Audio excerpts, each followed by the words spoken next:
Hello, once again from the ReLoaded podcast. We hope you've had a wonderful Christmas. I am absolutely stuffed full of turkey. Dave Bradshaw here, getting ready for another exciting episode of Loaded to tide us over in that awkward gap between Christmas and New Year. Joining me, as always, on the show is my esteemed, and I use the word loosely, esteemed commentary partner, James R. Kennedy. How was your Christmas? Oh, it's the most wonderful time of the year. And quite frankly, when you're James R. Kennedy, it's Christmas every single day. I'm a very giving man, Dave Bradshaw. So much so that I have taken a holiday, if you like, from my holiday to share with the Defiant wrestling fans my thoughts and opinions on everything happening in our beautiful promotion. It is the Christmas gift that nobody asked for, but I'm sure we'll endure it anyway. Now, it hasn't been a very good Christmas for everyone, as I'm sure you saw if you saw Loaded on Sunday night. Pretty shocking conclusion to our main event, as Rory Coyle came apparently to save Primate in his match against Gabriel Kidd, but in the end, it turned out that Rory Coyle was aligned with the young bull Gabriel Kidd. I'm still trying to get my head around what's gone on here. Rory Coyle, did you see that coming? I certainly didn't. No, sometimes I like to lie. Not often, but sometimes. I can't lie on this occasion, Bradshaw. Rory Coyle shocked even I with what he did. I never saw this coming at all. I'm not... I know you think I'm lying again. You always think I'm lying. But trust me when I say this, no fibre of my being believed that Rory Coyle would align himself with Gabriel Kidd. That was an impossibility before this match. But that's exactly what we saw. And the big question that I have for you is, where do we go from here? What's next for Primate? And perhaps more pressingly, what's next for Rory Coyle and Gabriel Kidd? See, this is what I don't understand, because if you remember, Kidd and Coyle competed against each other at Refuse to Lose. And Coyle was apparently prepared to do that. It seemed like Kidd was terrified of Coyle. If you remember, he got himself counted out in that match. So I don't know whether that was all an act or whether at some point between Refuse to Lose and this past Sunday's Loaded that those two have reconciled or something. But whatever has happened, they came very, very close to finishing the job that Gabriel Kidd tried to do at Fight or Flight with Primate and smashing his jaw. Thank God for Joe Hendry. I never thought I'd say that. We'll talk about Hendry in just a second. But Kidd and Coyle, then, are they a team? I mean, how do we see this going forward? And if they are a team, what does that mean for us as a promotion? Well, I think it's certainly... Last week on this very programme, you were talking about, who could challenge Aussie Open in the future. I can't say with any authority that Rory Coyle and Gabriel Kidd are a tag team, but if they are a seriously dangerous one. Another point that I noticed as well, what was with those VHS tapes that Rory Coyle had? It said something on them, some kind of message, remember the yard or something? Remember the yard. You know what, I've been looking back through some of those, you know how there's been some sort of those video packages, I guess, that Coyle has interrupted Loaded with over the weeks leading up to this past Sunday.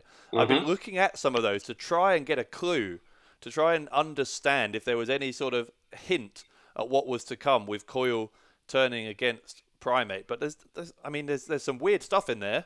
Don't get me wrong, but there's nothing like obvious that you can look back at and say in hindsight, oh yeah, well actually we should have all seen this coming. I mean, he's I don't know. I mean, Primate is the guy who brought Coyle into Defiant in the first place, so you would think he would have gratitude for that. But I wonder now if Primate presumably is looking back at that decision when he was general manager to bring Rory Coyle into Defiant and thinking, he's brought someone in. He's brought in a power that ultimately he couldn't control, and that has come back to bite him. It was just a night of huge surprises across the board. I mean, you had results like No Fun Done beating Mark Haskins, for crying out loud, Coyle turning on Primate, and then, as you mentioned, Bradshaw, that perhaps one of the biggest things that happened all night, Joe Hendry comes out of nowhere and actually saves Primate. So as you said, there's so many more questions than answers. And it's a bit like Rory Coyle himself, right? So many more questions than answers. This is one seriously disturbed human being.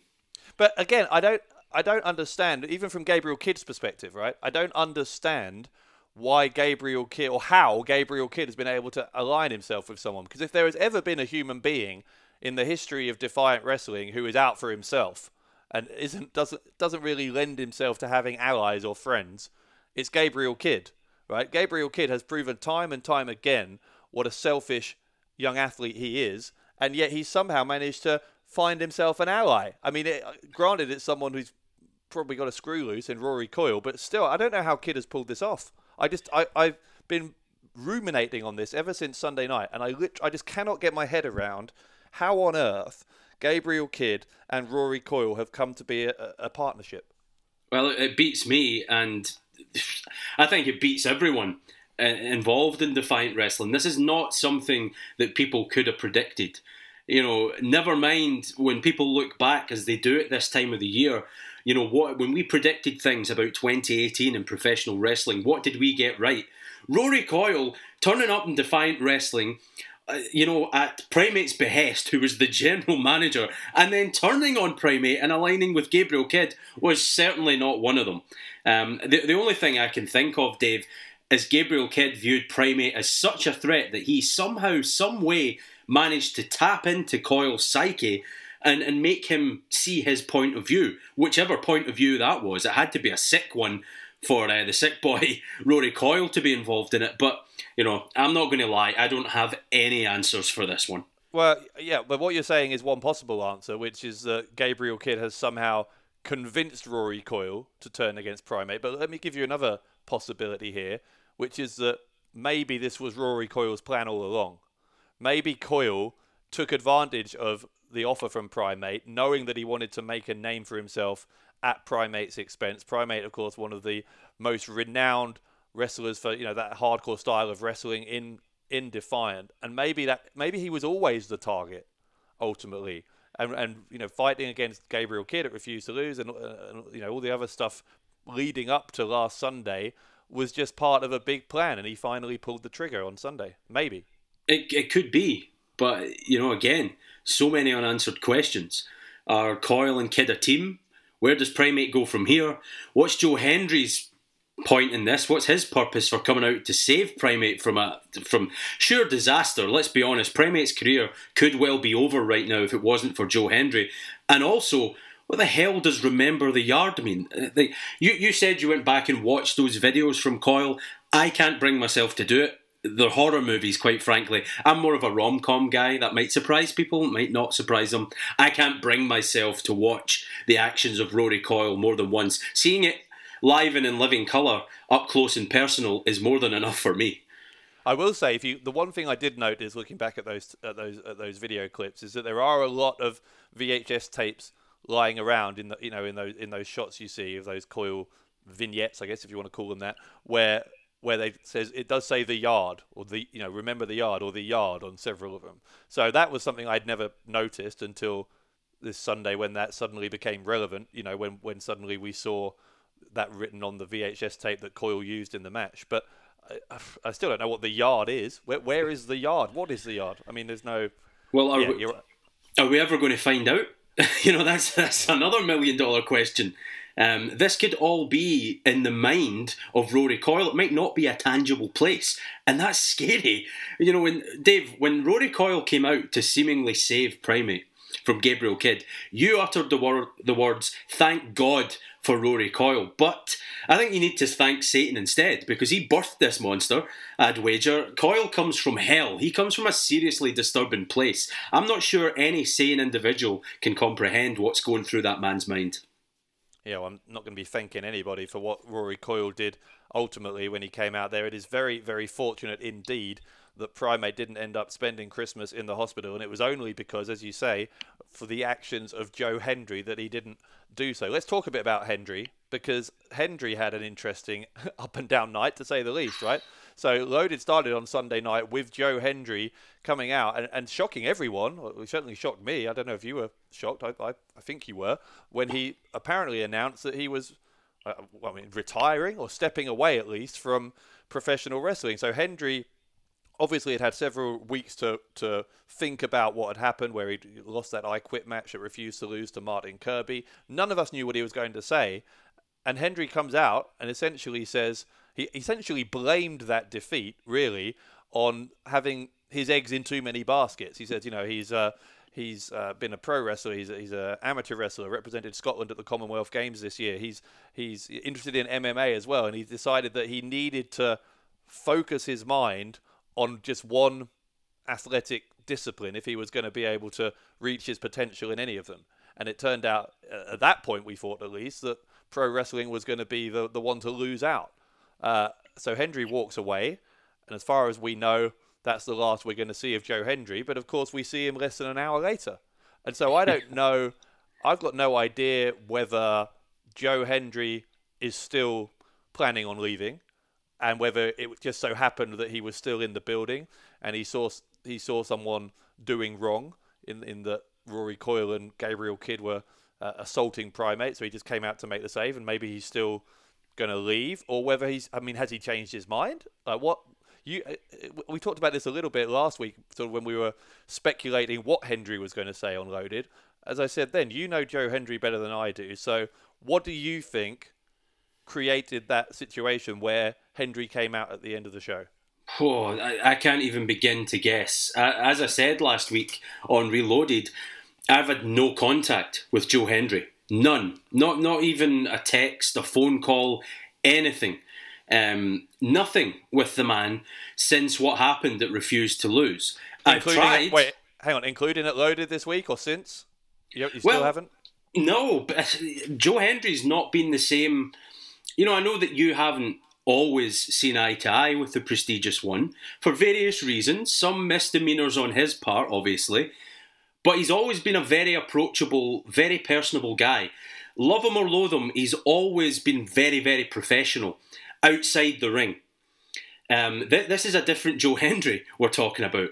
You know, this is a man who went from, an hour before he came out to save Primate, he was saying all these things about, I need to walk away, I need to dedicate my time to something else, etc., etc. And then suddenly, he's out there in the face of two of the most dangerous men in Defiant wrestling, Rory Coyle and Gabriel Kidd, and he's saving Primate, someone who I never thought Joe Hendry would be there to make sure of their well-being. So, I'm sorry, but I again, don't have any answers for this one. This is something that Joe Hendry is going to have to explain himself. I can't wait to hear that explanation, but right now, I've no idea what's going through anyone's mind. It's so topsy-turvy in Defiant wrestling right now. Yeah, an awful lot of questions. What is going on with Gabriel Kidd and Rory Coyle? Why was Joe Hendry out there at the end of the show after apparently retiring from pro wrestling earlier in the evening? What do you think about all of this? Join us, join the conversation with us. You can tweet us, of course. Our handle is @DefiantRes. That's Defiant, WRES. Use the hashtag #WeAreDefiant to join the conversation and see if you can make a little bit more sense of this whole situation, all these questions that are emerging from that main event of last Sunday's Loaded, because I don't think we've come up with any answers whatsoever here. Try as we might. Right, now, let's talk about another thing that happened on this past Sunday's Loaded, and also is going to happen, the next chapter of it will happen this coming Sunday. We haven't really talked about them in much detail yet in the few weeks we've been doing this podcast, but the anti-fun police are plotting. We now know we didn't even know what they were plotting. We know they've got some kind of issue with Mark Haskins and Jimmy Havoc. We now know that they think when Havoc and Haskins get their hands on weapons that they have too much fun. And so the aim apparently of the anti-fun police is to take the hardcore title away from Jimmy Havoc and rebrand it, if you will, as the No Fun Championship. Whoa. I'm going to have to interrupt. You did that wrong. It's going to become the No Funna Championship. I'm not doing that. Come on. Give it a go. Come on. No, I'm not going to do that. There's absolutely no way. The No Fun Championship. So that sounds boring. And yet, they seem to be doing quite well with this plan. Phase 1 of the plan certainly worked because Chief Deputy Dunn defeated Mark Haskins on Loaded this past week. What did you make of it? Well, it was a shock win, for sure. I mean, despite the breakdown in communication, we have to say that there was a breakdown in communication between Haskins and Jimmy Havoc. And Mark Haskins' wife Vicky was involved in all that as well. But you take all that into account, this is still a massive win for the anti-fun police. You know, their quest is nearing completion, Bradshaw. This is what they wanted all along, to get under the skin of Haskins and Havoc and turn them against one another so that they could swoop in, take that hardcore title, rename it the No Fun Nah title, and go forward from there with a bold new vision for what Defiant Wrestling should be. But, you know, we're full of questions tonight, aren't we? And here's another one. Is HT Drake the man to take that hardcore title away from Jimmy Havoc? Because Jimmy Havoc, when that bell rings and he has all these toys, or weapons as normal people call them, Havoc calls them toys, when he has those toys at his disposal, perhaps there's no one more threatening than Jimmy Havoc.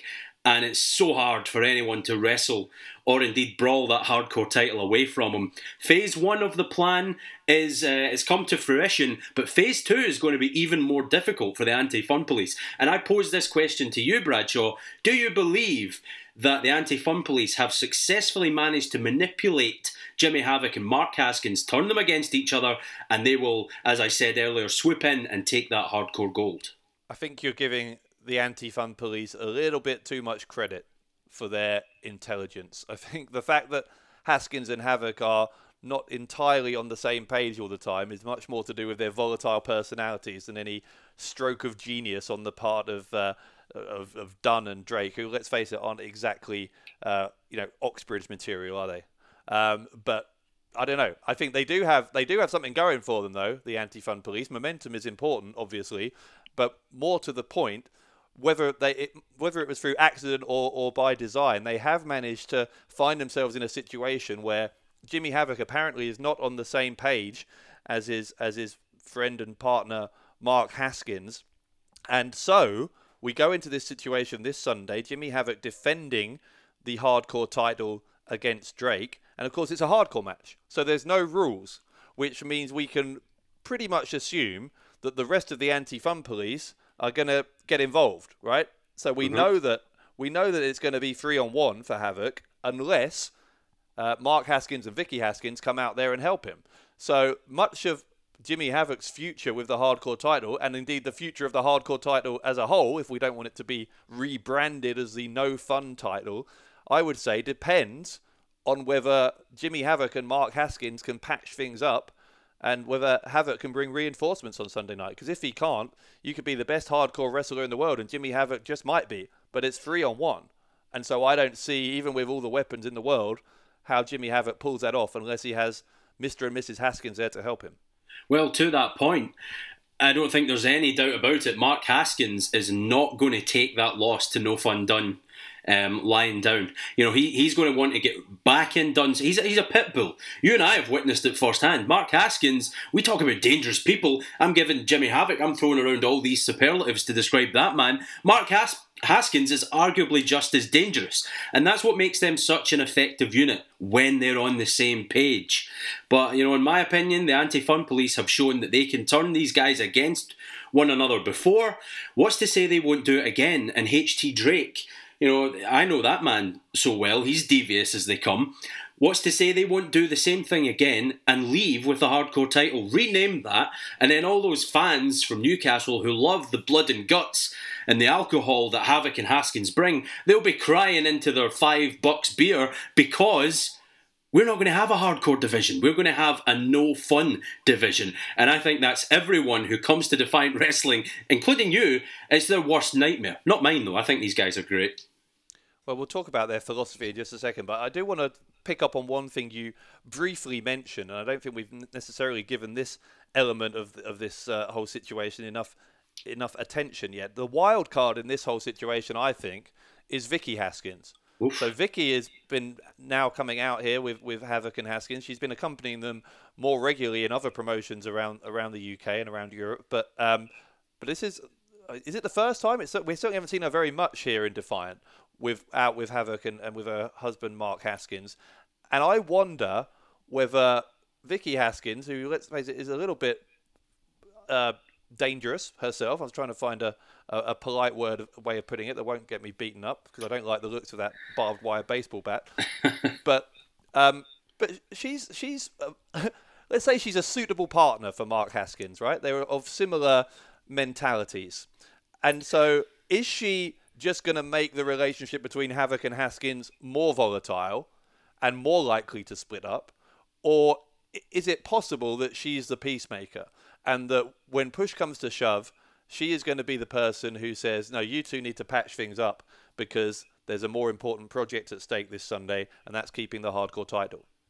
Well, perhaps, and as you pointed out, I don't think anyone is going to argue with Vicky Haskins when she's packing that barbed wire baseball bat, and she was swinging it around a little on Defiant. So, you know, I certainly was fearing for my safety. Every time she looked over at the commentary desk, you know, I was thinking about ducking under, or maybe hiding behind you, which is my usual strategy. But in all seriousness, Vicky Haskins might be the X factor in this scenario. Maybe she was brought in because, or maybe she suggested coming in rather, because she could see the problems that Haskins and Havoc were having. You know, they used to be Defiant tag team champions, and it was miscommunication that ruined all that. So maybe she looks at this from the outside and thinks, you know, we've got one title in this little sick fraternity that we've got going on. We don't want to lose that as well. That's the only thing I can think of. But it's a hardcore match. And that means that barbed wire baseball bat, it's legal, Dave. Think about that. Well, yeah, but if that bat ever makes it to the ring, because again, it depends on whether Mark and Vicky Haskins join Jimmy Havoc at ringside. Last question on this, though, and this is a question I've asked you before, but you've never given a good answer, and I don't think anyone can, but I'll ask you again. Anti-Fun Police, what is their problem? Like, what? Why? Why do they want to make the hardcore title the no fun title? Why are they so obsessed with ruining everyone else's good time? I don't understand what human impulse that is drawing on. Who says it's a problem? It's not a problem to them. This is something they view as a solution, a way to improve Defiant Wrestling, make it a better, more wholesome place. We already have some of the best wrestling going right now. We really do. Some of the best athletes from around the globe. Maybe the Anti-Fun Police, they're just all about that family-friendly, good time pro wrestling that the whole family can enjoy. Maybe that's all they want to do, and they view Haskins and Havoc and guys like that and the hardcore division that they relish as a cancer they need to cut out of this company. Oh, I see. So they're just a bunch of good eggs, are they? Trying to do a good service for society. Well, just because you don't like them doesn't mean that they're in the wrong. Everyone's entitled to their opinion. Everyone's got a different opinion, quite frankly. And the Anti-Fun Police, their opinion is that the hardcore title has no place in Defiant Wrestling. And neither does fun. You know, I've spoken with them, though. They said that I've still got permission to poke fun at you from time to time because, well, you know, you've got to lighten up the atmosphere somehow, haven't you? Well, apparently not. They don't like the atmosphere being like, no, you want to be careful. They're saying that now. They might arrest you. They are very deceptively cheery human beings. Yeah, well, if there's one word I would have always used to describe Drake, it's cheery. Yeah, so you're such a good judge of character, aren't you? Oh, 100%. Hey, listen, my track record speaks for itself with some of the wrestlers I've been associated with over the years. I know what makes a winner, and I can see in the Anti-Fun Police that they are born winners.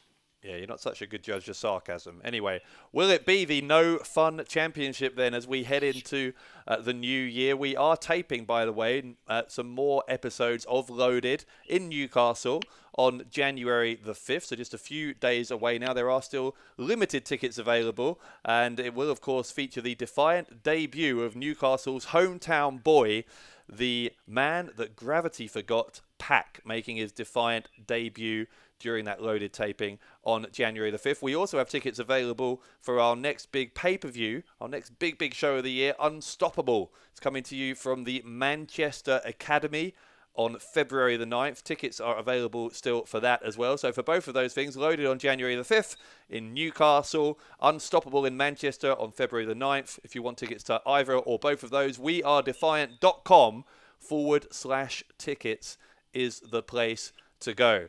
So that's the Loaded tapings coming up on January the 5th. But looking ahead again to this Sunday's Loaded, One more thing I do want to talk about today. We talked about it a little bit last week, but now given that it's right on the horizon, let's discuss it again. Martin Kirby has, and I say this, I'm trying not to say this with relish, has been granted a real opportunity, a great chance for him to become the internet champion against the undefeated Walter in our main event this Sunday night. Let's take off the table Kirby winning, because I'm not sure that's what his goal is going into this.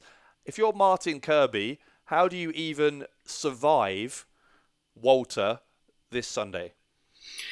Well, there's still time, Martin. You know, you still have time to board up your windows, leave the country, change your name, and possibly start a new career on the Spanish pub circuit as, I don't know, a karaoke singer. We've seen he can belt out a tune or two in the past. Maybe that's in his future. Because otherwise there's going to be a different tune playing, and that's a funeral march when Walter gets his hands on Martin Kirby. Because, Dave, all it took recently on Loaded was one chop from the big Austrian to take Martin Kirby down and send him scurrying away. This is not the match Kirby needed. You know, coming off that big victory over Joe Hendry at Refused to Lose, such a good end to the year, you know, coming up for the end anyway in November. Who the hell would want to go from that after such a vicious match as that I Quit match was? Who the hell would want to go from that to going toe-to-toe with the Defiant Internet Champion Walter? I mean, did you see the way Martin Kirby had to tilt his head to meet Walter's eyes? It was something else. And it strikes me as well that you used the word there, relish. You're relishing this, aren't you? You're loving the fact that Martin Kirby, who refused to explain his actions against Joe Hendry, now has to go one-on-one with this absolute monster. Look, come on, be real. Is anyone not relishing it? Is there anyone out there who's a fan of Defiant Wrestling, particularly those who saw what Kirby did at Refuse to Lose, who isn't thinking this is going to be great? Of course we're relishing it. Like, Kirby deserves everything he gets. And especially after the way he mouthed off last week, you know, or 2 weeks ago now, excuse me, in that, you know, when he was busy beating up a young wrestler, really humiliating the guy, you know, bad-mouthing all of the rest of the Defiant roster as well. And then, as I said this last week, Walter came out and called his bluff. And now he's going to get his receipt, isn't he, Martin Kirby, against Walter on Sunday? Of course I'm relishing it. Why deny that? I mean, everyone I know is looking forward to Walter tearing Kirby apart on Sunday. So let me ask you another question. On a night filled with questions as this has been, you don't obviously give Martin Kirby a hope in hell. If we're going to rank Kirby's chances out of 10 against Walter in that Internet Championship match, what are you going to give him? Well, first of all, let me say, it's not disrespect to Martin Kirby's talents, right? Martin Kirby is a dangerous and talented wrestler, and we saw that because, you know, you don't beat Joe Hendry in an I Quit match without having something about you, obviously. No one's denying that. But Walter is a different beast. Walter is unlike anything we've seen in Defiant Wrestling. And frankly, I think Kirby's already lost the match. Because Kirby, you saw just from the look in his eyes when he finally realised he's in the ring with Walter, he said he had to tilt his head. Well, just on the facial expression alone, Walter would have looked at that and thought, I've won this. Because Kirby's already beaten. You can tell by the look in Kirby's face that he doesn't believe that he has a hope in hell. I think Kirby thinks his chances are 0 out of 10. And if he thinks that, then they are 0 out of 10. So I think it's not about winning the title here. It is literally about, can Martin Kirby get out of this situation without doing himself an injury as he heads into 2019? And if he's smart, or if he's realistic at least, then that's going to be his goal. That's the only goal going into Sunday. And then maybe in the future he'll watch his mouth a little bit more. Oh, there's no doubt that Martin Kirby cannot sustain an injury in this match. You know, you talk about, or I talked about rather, going from the victory at Refused to Lose, coming off that incredible high, it would be such a depressing moment for Kirby to suffer an injury as we head into the new year. You know, that he can't think that way though. He can't go into this match thinking, I have a 0 out of 10 chance, Walter is a killer, he's destroyed everything in his path. He has to think, you know what, I'm a pretty damn good professional wrestler, and I have been for years now. Not only in the UK, but across the globe. You know, I can do this if I really believe in myself and use the fact that people like you don't give him a hope in hell as mental strength, and maybe, just maybe, Kirby can come out on top. But, you know, I'm still going to stick to my original plan. Leave the country, buy a plane ticket, buy a plane if you need to. Get the hell out of here, because Walter is not to be messed with. All right, well, we will find out how Martin Kirby's Sunday night goes this Sunday on Loaded. That's headlining our final Loaded of the year. Make sure you join us this Sunday and every Sunday at 8 p.m. UK time on the Defiant YouTube channel, where we will be streaming Loaded. And of course, you can, if you can't be around at 8 o'clock, you can obviously watch it afterwards as well. As I said earlier, make sure you join the conversation online during and after Loaded this Sunday using the hashtag #WeAreDefiant. You can tweet Defiant Wrestling at DefiantRes. So that's Defiant WRES. Do you want to plug your Twitter again? I'm sure you do. Oh, of course, at Top Class Kennedy. And if you want culture, if you want dignity, if you want managerial expertise, if you want any kind of guidance in your life, you will certainly visit my Twitter account at Top Class Kennedy. What? Dignity? Well, what other word would you use to describe my tweets? What? We're not dignified. That is the total opposite of what you are. Anyway, enough. You can follow me on Twitter as well at Dave Bradshaw, where I hope I have a little bit more dignity than James R. Kennedy, but that's a fairly low bar. But anyway, thank you for joining us this week, especially in the middle of all your Christmas celebrations, as we get ready, as I say, for the last Loaded of the year. We will be back next week with our first Reloaded podcast of 2019. In the meantime, for James R. Kennedy, this is Dave Bradshaw saying thank you for listening to Reloaded. Yeah, I got a shot and I ain't stopping, no. That's how I know that I'm unstoppable.